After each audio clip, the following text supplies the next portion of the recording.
So, ayun nga po, no, pinasilip nga po ang paghahanda sa mga kagamitan nila VNC. At masasabi mo po talaga napaka-solid ng mga gamit po nila. Especially yung bahay po nila ay naku, hindi po basta-basta, grabe. Pinaglaanan, napakalaking budget. At mapapasana all. And then, masasabi mo po talagang napakadaming EDSI supporters, viewers, commentators, sponsors, kahit sila Kalingap Rab ay excited nga po sa gaganaping ribbon cutting. So, sa bahay nila Viancy, bakit may pasoso pa akong nalalaman? Ayan, shout out po sa lahat ng Team EDSI out there na nakasubscribe sa aking channel. Maraming salamat po sa inyo. So, Edu, may natuklasan. So, hindi po to negatives, patungkol kay Viancy. Ito ay good news.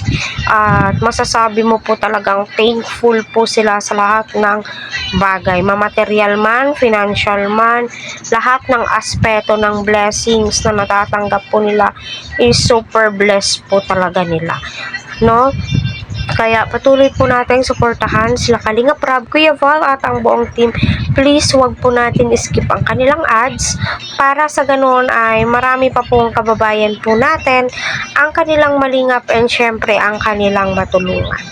Unang-una sa lahat, syempre tayo na mga viewers ay nangangarap din po ng magkaroon ng sariling bahay.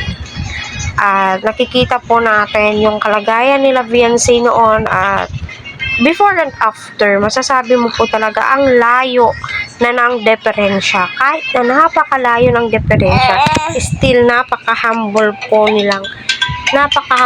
nilang lahat, 'di ba? At masasabi mong deserve po nila 'yan.